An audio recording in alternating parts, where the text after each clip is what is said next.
Our final speaker for today, Stephanie Roy, is completing level 2 of the visionary communication path with the project Introduction to Toastmasters Mentoring. Borrowing Brilliance from John Eckhoff's latest, All It Takes is a Goal podcast episodes. Mentors create cheat codes and allow us to time travel. They help us avoid pitfalls and speed up our progress by sharing shortcuts they learned the hard way. Who are the mentors and guides in your life that you've never had the opportunity to meet in person?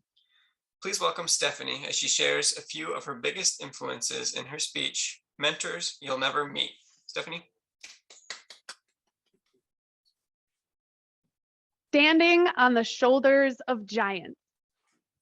One of the things I love about preparing a Toastmasters speech is how often it inspires me to look up the origin of things that I take for granted.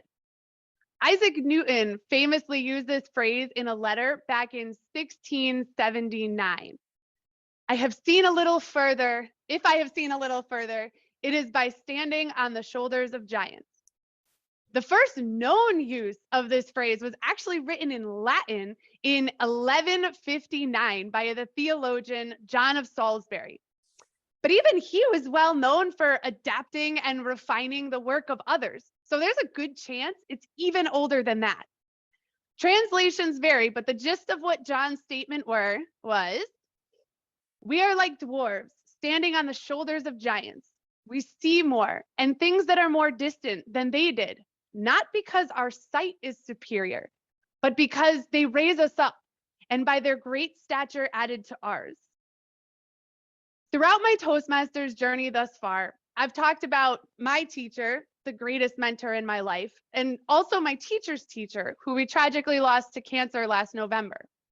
I could do 1,000 speeches on the lessons that they've taught me and barely scratch the surface. Today, though, I want to address the other mentors in my life, the mentors I've never met, some that weren't even alive during my lifetime. These mentors don't know that I exist, but work every day to help me be a better person. And I know that my life is better for it. The list is long, so I will pare it down to stick within my 7 minutes, I promise. These are just a few of the giants whose shoulders I attempt to balance on and hopefully make a fraction of the impact that they've made on the world. First is Dennis Waitley. The very first personal development audio program that I ever listened to was Psychology of Winning by Dennis Waitley. Some of you might recall those things called cassette tapes, those hunks of plastic with tape ribbons that we listened to on chunky Walkmans. I was about 15 years old when I was first exposed to Dennis Waitley with blue hair, baggy jeans, anorexia, and depression, just trying to stay afloat. Those audio tapes were a lifeline.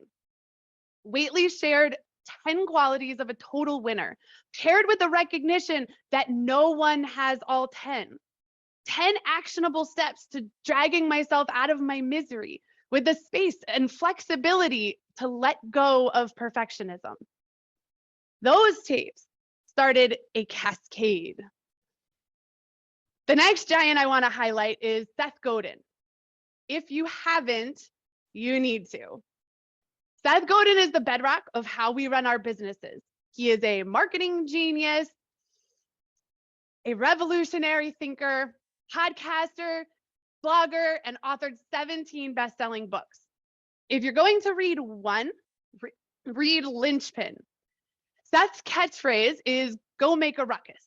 He challenges us to think deeply, to nurture human connections, to spread ripples by being indispensable, by being a linchpin, rather than another cog in the machine. In the book Linchpin, Seth says, quote, "The only way to get what you're worth is to stand out, to exert emotional labor, to be seen as indispensable, and to produce interactions that organizations and people deeply care about." I want that. I want to do that every day, in every project, with every team. I want to know that I left the world better than I found it, that I made an impact. That Sounds like a life well lived. 3 mentors is probably the limit for a 7-minute speech. I want to mention John Acuff, Marcus Aurelius, Jocko Willink, Simon Sinek, Malcolm Gladwell, Tim Ferriss, John Maxwell, the Dalai Lama, Stephen Pressfield, Dale Carnegie, Boyd Vardy. So many. Oh, fall in love with reading, my friends, with learning. The world just blossoms with beauty and possibility. I do wish, though, that there were a few more females on that list, or any. In the balance of yin and yang, I've always leaned more towards the strength and the doing of the more traditionally masculine yang energy. But there is one female giant who I've read again and again. I've mentioned her here before. Anne Lamott has written many books, but my favorite is a book called Bird by Bird, subtitled Some Instructions on Writing and Life. It is beautiful, funny, and most importantly, deeply true. It's because of that book that I can come up with as many speeches as I do. She taught me how to let go and just write. I have a 66,000 word document written for the backstory of my Dungeons and Dragons character. I basically wrote a novel in 300 words a day because Anne Lamott inspired me to. I don't think it'll ever go anywhere or get published, but that's not the point. I wrote a book, and I think that's pretty cool. The person you see here today is only possible because of all of those mentors, those giants being willing and brave enough to raise their voices and share themselves with the world. So go read a book. Find worthy giants to perch on. It can change your life if you let it. Thank you, Stephanie. You bring so much excitement to your speeches. That was great. I definitely loved the little aside on the cassettes. So thanks for sharing that.